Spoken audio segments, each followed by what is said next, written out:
بسم اللہ الرحمن الرحیم۔ عن انس بن مالک قال قال رسول اللہ صلی اللہ علیہ وسلم حفت الجنت بالمکارہ وحفت النار بالشہوات۔ انس بن مالک رضی اللہ عنہ سے روایت ہے کہ نبی صلی اللہ علیہ وسلم نے فرمایا، جنت کو مشقتوں اور جہنم کو خواہشات سے ڈھانپ دیا گیا ہے۔ رسالت مآب صلی اللہ علیہ وسلم نے خود اپنے بارے میں ایک موقع پر یہ کہا ہے کہ اوتیت جوامع الکلم، مجھے بہت جامعیت سے حقائق کو ایک آدھ جملے میں بیان کر دینے کی صلاحیت دی گئی ہے۔ اس کا حدیثوں میں بہت ظہور ہوتا ہے، یعنی ایک جملہ دو لفظ لیکن اس میں بہت بڑے حقائق بیان ہو جاتے ہیں۔ تو یہاں پر بھی گویا آپ نے اپنی پوری دعوت میں مخاطبین کی نفسیات کیا ہونی چاہیے، کیسے دیکھنا چاہیے ان کو، اس کو بیان کر دیا۔ حفت الجنت بالمکارہ وحفت النار بالشہوات۔ یہ انس بن مالک رسالت مآب صلی اللہ علیہ وسلم کے قریبی لوگوں میں سے ہے، خادم خاص رہے ہیں، تو انہوں نے کس موقع پر یہ بات سنی اور اس کو بیان کر دیا ہے۔ میں یہ بار بار توجہ دلا چکا ہوں کہ یہ لوگوں کی باتیں ہیں، یعنی انہوں نے حضور سے کوئی بات سنی ہے، بعض موقعوں پر انہی الفاظ میں بیان کر دی ہے، بعض موقعوں پر اپنے الفاظ میں بیان کر دی ہے۔ تو یہ بات صاف معلوم ہوتا ہے، جملہ اتنا خوبصورت ہے کہ یہ حضور کے اپنے ہی الفاظ ہیں، یاد رہ گئے ان کو، مختصر سا جملہ تھا تو انہوں نے بیان کر دیا۔ اس پر میں نے لکھا ہے کہ یہ نہایت خوبصورت تعبیر ہے۔ مدعا یہ ہے، یعنی مطلب کیا ہے اس کا؟ مدعا یہ ہے کہ جنت کا تصور اگرچہ دل کو کھینچتا ہے، یعنی ویسے بیان کیا جائے کہ اس دنیا کے خاتمے کے اوپر ابدی زندگی ہوگی، عیش دوام ہوگا، اللہ تعالیٰ وہاں ایسی دنیا بنا دیں گے کہ لکم فیہا ما تشتہی انفسکم، جو آپ چاہیں کہ مل جائے گا۔ تو یہ تصور تو دل کو بہت کھینچتا ہے، لیکن اس کی راہ میں مشقتیں حائل ہیں۔ تو فرمایا کہ حفت الجنت بالمکارہ، جنت کو مشقتوں سے ڈھانپ دیا گیا ہے۔ آپ کو جنت کا پردہ اٹھا کے داخل ہونا ہے، تو مشقتیں ہی مشقتیں ہیں، وہ پردہ اس کا ہے۔ آپ کو ہمت کرنی پڑے گی، حوصلہ کرنا پڑے گا، اور ہمت اور حوصلہ کس باب میں کرنا ہے؟ سب سے بڑھ کر اپنے اخلاقی وجود کی تطہیر میں کچھ پابندیاں قبول کرنی پڑیں گی، خواہشات کی باغ ہاتھ میں رکھنی پڑے گی، عقل کو استعمال کرنا پڑے گا، اللہ تعالیٰ نے جو حدود قائم کر دیے ہیں ان کا لحاظ رکھنا پڑے گا، گھر میں باہر ہر جگہ۔ انسان تو یہی چاہتا ہے کہ اس کو بگٹوٹ بھاگنے کا موقع ملے، بے مہار ہو کر وہ جہاں چاہے منہ مار لے، لیکن اللہ تعالیٰ نے جنت کی راہ میں یہ پردہ حائل کر دیا ہے کہ آپ کو ان مشقتوں کو جھیلنا ہے، اس کے بعد ہی آپ اس میں داخل ہو سکیں گے۔ تو یہ مشقتوں سے ڈھانپ دی گئی ہے۔ یہ نہایت خوبصورت تعبیر ہے۔ مدعا یہ ہے کہ جنت کا تصور اگرچہ دل کو کھینچتا ہے، لیکن اس کی راہ میں مشقتیں حائل ہیں، جیسے نماز، روزہ، حج و زکوٰۃ، اور ہر طرح کے حالات میں منکرات سے پرہیز اور اخلاق عالیہ پر قائم رہنے کی جدوجہد۔ یعنی انسان تھکا ہوا ہے، طبیعت آمادہ نہیں ہے، لیکن حی علی الصلاۃ، اٹھ کے جانا ہوتا ہے، آپ کو اللہ کے سامنے سجدہ ریز ہو جانا ہے۔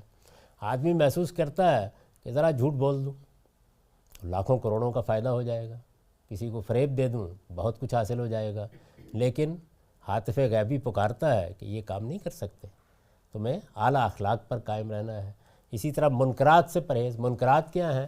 کسی کی حق تلفی نہ ہو، کسی کی جان مال آبرو کے خلاف زیادتی نہ ہو، انسان اپنی جبلتوں کو بے لگام نہ چھوڑ دے، کھانا پینا جنس ہر معاملے میں احتیاط ملحوظ رکھے۔ یعنی انسان کو حصے ذائقہ دی گئی ہے، تو ویسے تو ہر آدمی سے پوچھئے تو وہ کہے کہ میرے جو مرغوب کھانے ہیں بس وہ دسترخوان پر پڑے رہے اور میں کھاتا رہوں، لیکن توجہ دلائی جائے گی کہ تمہارے کچھ حدود ہیں، ان کے اندر ہی تم اس سے حظ اٹھا سکتے ہو۔ یہی معاملہ دوسری جبلتوں کا ہے۔ تو یہ وہ مشقتیں ہیں، یعنی جس میں کچھ عبادات ہیں، کچھ اخلاقی تطہیر کی چیزیں ہیں، کچھ اپنے آپ کو خواہشات کی اس دنیا میں عقلی تقاضوں کے مطابق رکھنا ہے، اخلاق عالیہ پر قائم رہنے کی جد و جہد۔ انسان اس کی طرف بڑھنا چاہے تو اسے یہ مشقتیں لازماً اٹھانی پڑتی ہیں۔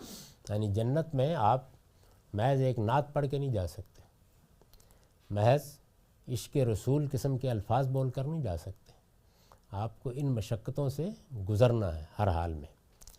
اس کے برخلاف جہنم کی راہ میں مرغوبات کے خوان بچھا دیے گئے ہیں، یعنی آپ اس راستے کو اختیار کریں تو اس میں ایسے ہی ہے کہ جیسے آپ کے سامنے آپ کی بہترین غذاؤں کے دسترخوان لگا دیے گئے ہوں۔ انسان کبھی نہیں چاہتا کہ اس کا ایندھن بنے، یعنی ویسے تصور میں دیکھیں تو جنت کا تصور دل کو کھینچتا ہے، لیکن اس کے اوپر مشقتوں کا پردہ پڑا ہوا ہے۔ اور ادھر کیا ہے، جہنم کا ذکر کیجئے تو آدمی کانپتا ہے، لیکن جہنم کی طرف لے جانے والی چیزیں وہ مرغوبات ہیں، بہت دل پسند ہیں۔ میں نے ایک موقع کے اوپر بعض لوگ کے جو ایتھیزم پر کچھ استدلال کر رہے تھے، ان سے کہا کہ بھائی استدلال تو کوئی ہے نہیں، بہت بات ہو گئی گھنٹہ ڈیڑھ۔ اصل مسئلہ کیا ہے؟ اصل مسئلہ ہے کہ عورت، جوا اور شراب، 3 چیزوں کو حلال کر دیں تو آپ کو مذہب پر کوئی اعتراض نہیں۔ تو اصل میں یہ مرغوبات ہیں جن کے اوپر اللہ نے پابندی لگا دی، اور پابندی دلیل سے لگائی ہے، بتایا ہے کہ کیوں لگائی ہے۔ لیکن یہ مرغوبات اس کو اپنی طرف کھینچتے اور انہی کی لذتوں میں کھویا ہوا وہ بارہا اس کے دروازے تک جا پہنچتا ہے۔ تو اس کو رسالت مآب صلی اللہ علیہ وسلم نے ایک جملے میں بیان کیا ہے کہ حفت الجنت بالمکارہ و حفت النار بالشہوات، جنت کو مشقتوں اور جہنم کو خواہشات سے ڈھانپ دیا گیا ہے، یعنی ادھر آپ کی خواہشوں کی تکمیل ہے لیکن نتیجہ جہنم، اور ادھر کیا ہے، ادھر کچھ مشقتیں ہیں، کچھ بھاری بوجھ ہیں جو اٹھانے پڑیں گے، کچھ پابندیاں جو لگانی پڑیں گی، لیکن نتیجہ کیا ہے، جنت۔ تو اس پوری بات کو اس ایک جملے میں بیان کیا۔ اس میں ایک بڑی دلچسپ روایت ہے، اسی باب کی ہے، یعنی یہی بات کس موقع پر بیان ہوئی وہ میں آپ کے سامنے رکھ دیتا ہوں۔ ہو سکتا ہے کہ ہم اس نشست میں اس کو پڑھنے میں کامیاب ہو جائیں، اسی وجہ سے اس کو یہاں بھی حوالے کے طور پر نقل کیا گیا ہے۔ ابو ہریرہ رضی اللہ عنہ سے روایت ہے، وہ کہتے ہیں کہ رسول اللہ صلی اللہ علیہ وسلم نے فرمایا، اللہ تعالیٰ نے جنت اور جہنم کو پیدا کیا تو جبریل علیہ السلام کو جنت کی طرف بھیجا اور فرمایا اسے اور اس کے ساز و سامان کو دیکھو جو میں نے اہل جنت کے لیے اس میں تیار کیا ہے، یعنی جبریل کو جنت دکھائی۔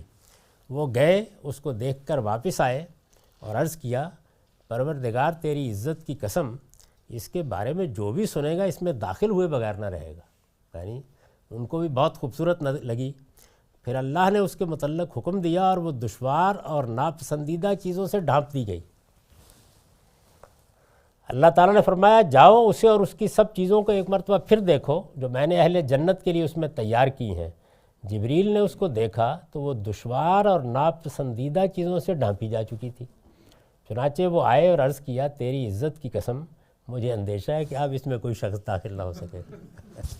ارشاد ہوا، اب جاؤ اور جہنم اور اس کی سب چیزوں کو دیکھو جو میں نے اس کے لوگوں کے لیے اس میں تیار کی ہیں۔ انہوں نے دیکھا تو وہ ایک پر ایک چڑھی جا رہی تھی، لہٰذا واپس آئے اور عرض کیا، تیری عزت کی قسم اس میں تو کوئی داخل نہ ہوگا۔ پھر اللہ نے اس کے متعلق بھی حکم دیا اور وہ دل پسند چیزوں سے ڈھانپ دی گئی۔ اللہ تعالیٰ نے فرمایا، جاؤ اور اس کو ایک مرتبہ پھر دیکھو۔ انہوں نے دیکھا تو وہ دل پسند چیزوں سے ڈھانپی جا چکی تھی۔ چنانچہ لوٹ کر آئے اور عرض کیا، تیری عزت کی قسم آپ کو خدشہ ہے کہ کوئی بھی نہیں بچے گا، سب اسی میں داخل ہوں گے۔ تو یہ گویا پوری بات ہے جس میں سے وہ جملہ لے کر انہوں نے روایت کر دیا ہے۔ ساری روایت اس طرح سے ہے۔ وآخر دعوانا الحمدللہ رب العالمین۔